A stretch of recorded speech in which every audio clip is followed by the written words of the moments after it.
At 6:47 in the morning on June 14, 1944, Charles Carpenter squeezed his Piper L-4 Grasshopper into a dive at 85 miles per hour, watching a Panzer IV grow larger in his windscreen, knowing the next 8 seconds would either make him a tank killer or scatter his remains across a French hedgerow. 42 years old, high school history teacher from Illinois. 89 combat sorties in a fabric-covered liaison aircraft. 0 tanks destroyed. 0 armor-piercing weapons. 0 chance of survival if the Panzer crew looked up. The U.S. Third Army had lost 73 Sherman tanks in 11 days fighting through Normandy hedgerows. German armor destroyed them at a ratio of 4-to-1. Panzer IVs sat in concealed positions. Shermans rolled forward blind. The pattern was brutally consistent. American tank crews died before they saw what killed them. Carpenter's Piper L-4 Grasshopper weighed 1,220 pounds empty. The Panzer IV weighed 55,000 pounds fully loaded. The Grasshopper's maximum speed was 85 miles per hour. The Panzer's 75mm main gun could traverse 360 degrees and fire 15 rounds per minute. The Grasshopper's armor consisted of fabric stretched over a steel tube frame. A single 7.92mm machine gun round would punch through both sides of the fuselage and keep going. But Carpenter had strapped 6 M9A1 Bazooka tubes to his wings, 3 per side, each loaded with a 2.36-inch rocket-propelled anti-tank warhead, each capable of penetrating 4 inches of armor plate at 300 yards. The Army called it unofficial modification. Carpenter's commanding officer called it creative problem-solving. The other pilots called it suicide. The bazookas weren't designed for aircraft mounting. The backblast from a bazooka firing created 450 pounds of thrust in the opposite direction. Fire all 6 simultaneously and the recoil would tear the wings off a Piper Cub. The rockets left the tubes at 265 feet per second, missed the target, and they'd travel 700 yards before hitting dirt. No guidance system. No targeting computer. Just Kentucky windage and prayer. Carpenter had mounted the tubes himself over 3 nights in May 1944. He'd used steel brackets welded by a maintenance sergeant named Bill Huddleston. The brackets bolted to the wing struts. Each tube angled downward at 18 degrees. Carpenter had calculated the angle using high school trigonometry and a protractor borrowed from the operations tent. Fire from 200 feet altitude at 80 miles per hour airspeed. The rockets would arc downward and impact 150 yards ahead of the aircraft. Theory looked good on paper. Paper theory didn't account for wind. Didn't account for target movement. Didn't account for the human factor of flying a fabric airplane at German tanks that could shoot back. Didn't account for the fact that Piper Cubs weren't built for combat. They were built for artillery spotting, slow flight, high observation, report coordinates, stay alive, get home. Every other L-4 pilot in the 4th Armored Division followed that doctrine. They flew at 1,500 feet. They spotted targets. They radioed coordinates to artillery batteries. They watched 155mm shells impact 5 minutes later. Safe doctrine. Proven doctrine. Doctrine that kept pilots breathing. Carpenter wanted to kill tanks himself. He wanted to watch them burn. He wanted payback for every Sherman crew he'd watched die because German armor sat invisible in Norman hedgerows until American tanks rolled into kill zones. He'd radioed coordinates for 43 separate panzer positions between June 6th and June 13th. Artillery had destroyed maybe 11 of them. The other 32 had displaced before the shells arrived. The Germans weren't stupid. They heard the spotter plane. They knew artillery was coming. They moved. But they couldn't move if they were already dead. If a bazooka rocket punched through their turret roof before they knew the Grasshopper was a threat. If the attack happened so fast the crew had no time to traverse their gun. If the pilot was crazy enough to fly low enough and slow enough to actually hit with unguided rockets fired from a plane that was never meant to carry weapons. Carpenter's innovation hadn't come from military training. It came from watching his students struggle with physics problems at Moline High School back in Illinois. The same students who couldn't grasp momentum calculations could throw a baseball with devastating accuracy. The brain didn't need calculus to solve ballistic equations. The brain just needed practice and repetition. Carpenter figured if he could teach 16-year-olds to hit targets, he could teach himself to hit tanks. The Army hadn't taught him to be a pilot either. He'd learned to fly Piper Cubs in 1941 at a civilian flight school in Rock Island. 35 hours of instruction.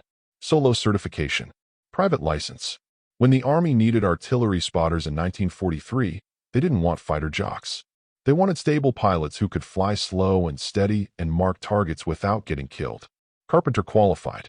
The Army sent him to Fort Sill for 3 weeks of additional training. He learned radio procedure. He learned artillery terminology. He learned how to survive. He did not learn how to mount bazookas on his wings and hunt tanks. That innovation was entirely his own. By June 14, 1944, Carpenter had test-fired his bazooka rig exactly once. One rocket from one tube at a practice range outside St. Miraglise. The rocket had launched clean. The wing hadn't sheared off. The aircraft had remained controllable. Carpenter considered that a successful test. He'd loaded all 6 tubes that morning. The Panzer IV sat stationary in a hedgerow 400 yards northwest of Magdeburg. Carpenter had spotted it 20 minutes earlier while conducting normal reconnaissance. The tank crew was brewing coffee. He could see steam rising from a canteen cup. They hadn't posted lookouts. They hadn't camouflaged the tank properly. The hedgerow concealed them from ground level, but from 800 feet altitude the Panzer stood out like a billboard. Standard procedure would be to radio coordinates to artillery. Wait for shells. Hope the Germans stayed put. Carpenter descended to 200 feet instead. He circled wide to approach from the German rear. He throttled back to 80 miles per hour. He lined up the shot using the engine cowling as a reference point. He'd painted a white line on the cowling the previous night. The line marked where the rockets would impact if he fired from 200 feet at 80 miles per hour with 0 wind. The wind that morning was 8 knots from the southwest. Carpenter adjusted his aim point 2 degrees left. He squeezed the firing trigger on his control stick. All 6 rockets fired simultaneously. If you want to see how Carpenter's insane gamble paid off and what the Germans did when they realized a Piper Cub was hunting their tanks, hit that like button. It helps us share more forgotten stories from the war. Subscribe if you haven't already. Back to Carpenter. The recoil was immediate and violent. The Grasshopper shuddered. The nose pitched up 15 degrees. Carpenter shoved the stick forward to maintain altitude. The rockets streaked toward the Panzer in 6 parallel smoke trails. Flight time was 1.4 seconds. The tank crew heard the launch. One man looked up. He had time to register the Piper Cub diving at him. He had time to recognize the smoke trails. He didn't have time to move. 4 rockets missed. One struck the ground 6 feet short of the tank and detonated harmlessly. Another sailed high and exploded in the hedgerow 30 yards beyond. A third veered right and impacted dirt. The 4th trajectory carried it over the tank entirely. 2 rockets hit. The first penetrated the turret roof at a 40-degree angle. The shaped charge created a jet of superheated copper traveling at 25,000 feet per second. The jet punched through 4 inches of armor plate and sprayed the interior with molten metal and spalling fragments. The second rocket struck the engine deck. The warhead detonated against the engine cooling louvers. Shrapnel shredded the radiator and punctured the fuel tanks. The Panzer IV burned. Black smoke poured from the turret hatches. The crew bailed out. 3 men made it out alive. 2 didn't. Carpenter climbed to 500 feet and circled the burning tank. He radioed his position to the 4th Armored Division headquarters. He reported 1 Panzer IV destroyed by bazooka fire from L for Grasshopper. The radio operator asked him to repeat. Carpenter repeated. The radio went silent for 18 seconds. Then the commanding general's voice came through asking if Carpenter was out of his goddamn mind. Carpenter replied that he had 5 more loaded tubes and permission to re-engage if additional targets presented. The general told him to return to base immediately. Carpenter acknowledged and continued hunting. Over the next 4 hours, he destroyed 2 more Panzer IVs and 1 Stu-G-3 assault gun. He landed at 1:40 p.m. His commanding officer was waiting on the flight line. So was a 3-star general. The general asked Carpenter if he understood he'd violated approximately 47 different Army regulations. Carpenter said he understood. The general asked if Carpenter understood that mounting unauthorized weapons on an unarmed liaison aircraft was grounds for court-martial. Carpenter said he understood. The general asked how many tanks Carpenter had destroyed. Carpenter said 3 confirmed, possibly 4 if the Stu-G crew didn't get the fire out. The general told Carpenter to arm every L4 in the division with bazookas. Carpenter said he'd need help.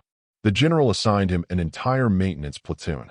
By June 16, 1944, 12 Piper L, 4 Grasshoppers in the 4th Armored Division carried bazooka tubes. The pilots called themselves Grasshopper Air Force.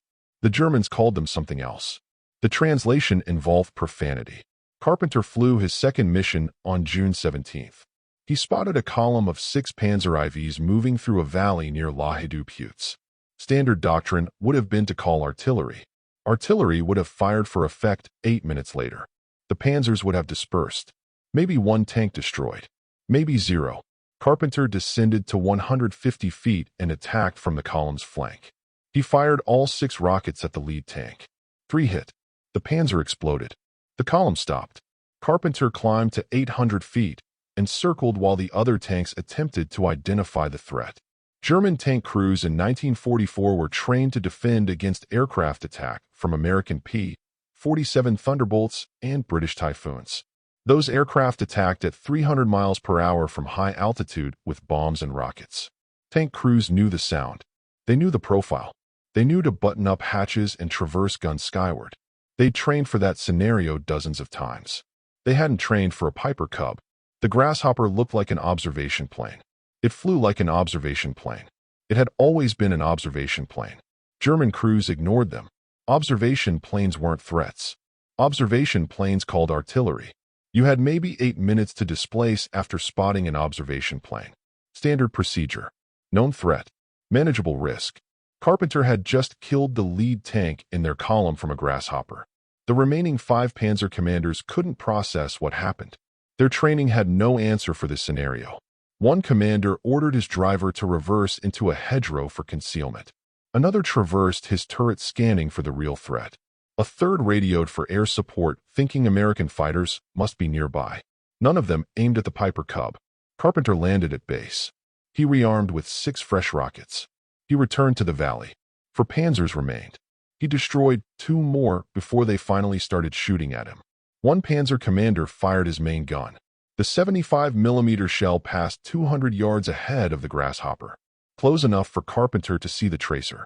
Not close enough to matter. He climbed to 1,200 feet and departed. 3 Panzer IVs destroyed in 40 minutes. 0 damage to his aircraft. Word spread through the 4th Armored Division faster than official reports.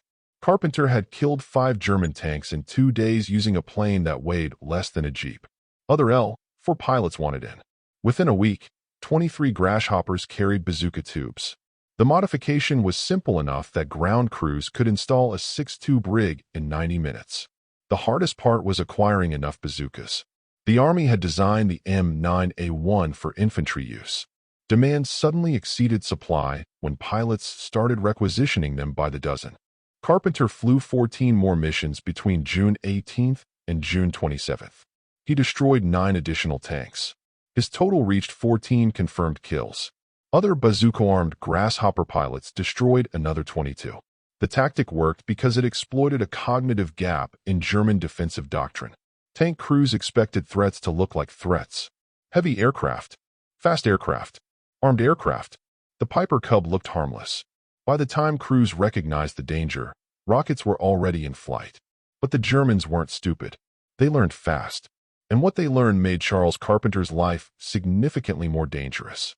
On June 28th, Carpenter spotted 3 Panzer IVs near Lesuie. He descended to attack altitude. He lined up the lead tank. He fired. The rockets launched clean. The Panzer exploded.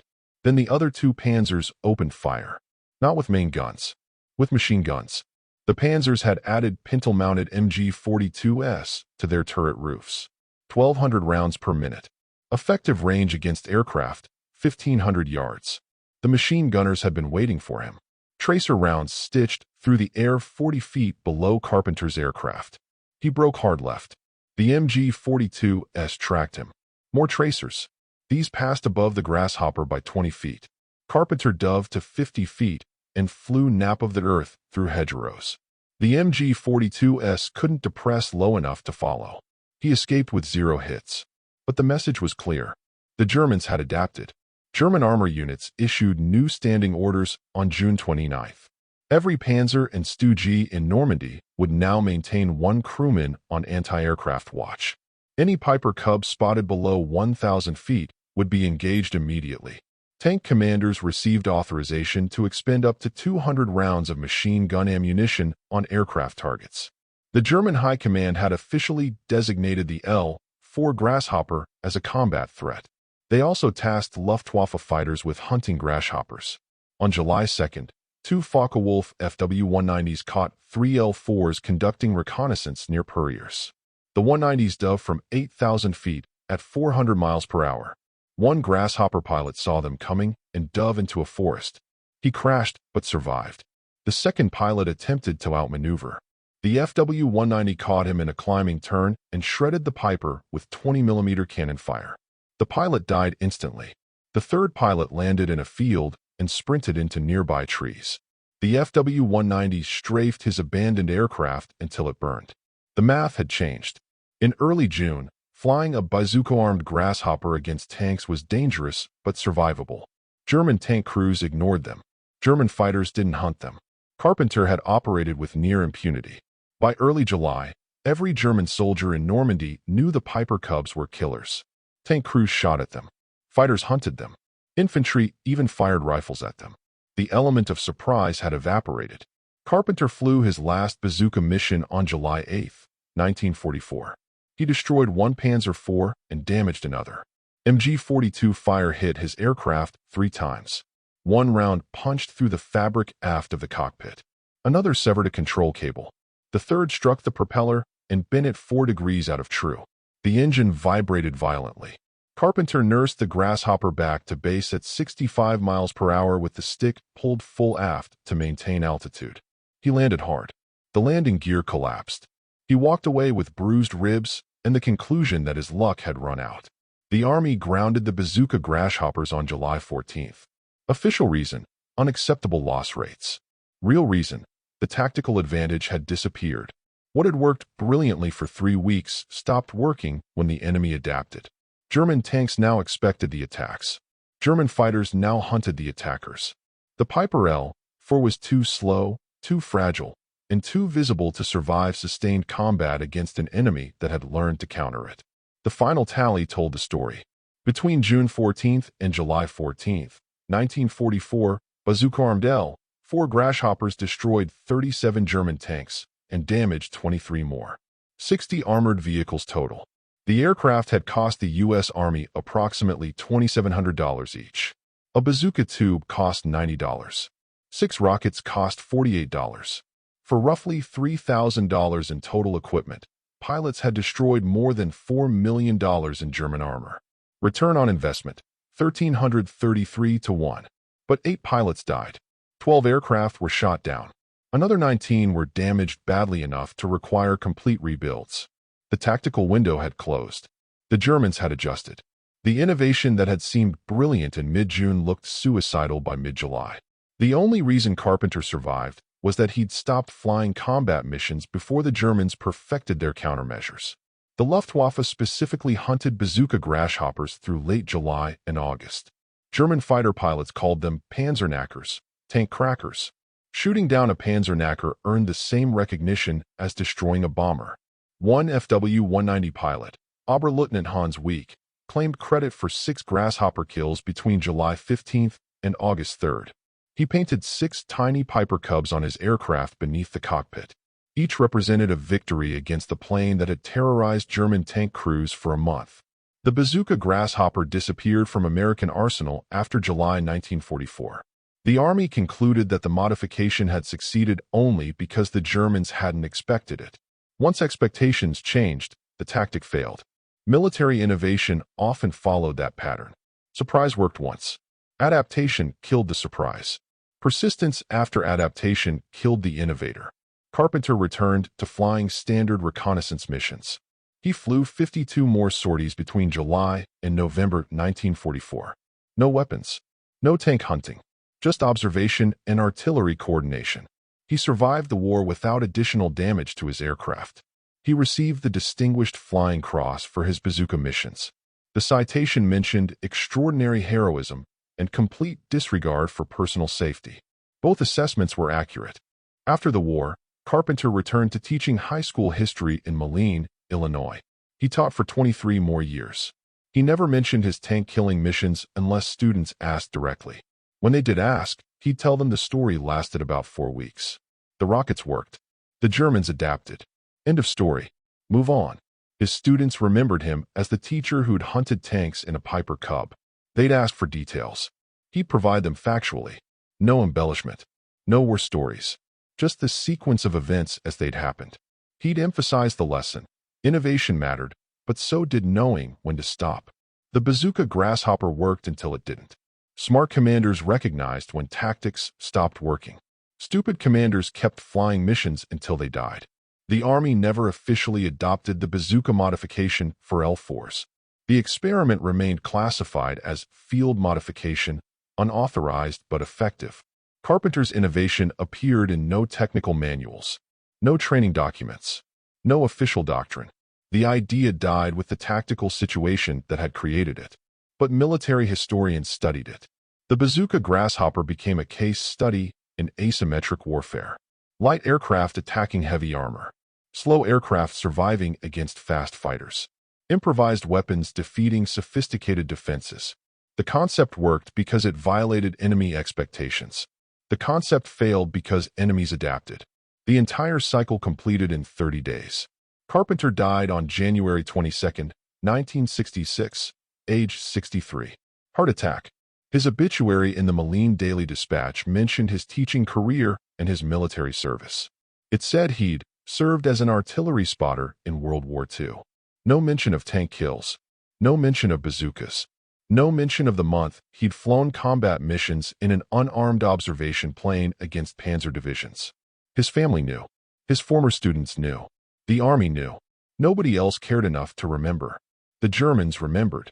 Post-war interviews with Panzer veterans consistently mentioned the Jabos MIT Panzerfaust, fighter bombers with anti-tank rockets. They described the attacks as terrifying specifically because they came from aircraft that looked harmless. One former Panzer commander, Hans von Luck, wrote in his memoir that his crew had learned to fear Piper Cubs more than Thunderbolts. The Thunderbolts you could hear coming.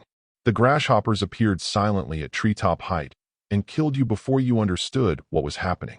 Carpenter's modification never became standard, but the concept influenced later innovations. The Army experimented with armed helicopters in Korea using similar logic. Light aircraft, heavy weapons, close-range engagement. The AH-1 Cobra gunship in Vietnam traced its conceptual lineage directly to Carpenter's Bazooka Grasshopper. Different technology, same principle. Use light aircraft to kill heavy targets by exploiting speed, surprise, and the enemy's assumptions about what constitutes a threat. The last surviving Bazooka-modified L-4 Grasshopper sits in storage at the National Museum of the United States Air Force in Dayton, Ohio. The curators mounted 6 dummy bazooka tubes on the wings. The display card mentions Charles Carpenter by name. It says he destroyed 14 tanks. It doesn't say he stopped flying combat missions because continuing would have killed him. It doesn't say the Germans learned to hunt grasshoppers specifically. It doesn't say 8 other pilots died testing the same tactic after the surprise wore off. History remembers the innovation. History forgets the adaptation. But Carpenter understood both. He understood that brilliant ideas had expiration dates. He understood that tactics worked until enemies learned to counter them. He understood when to stop.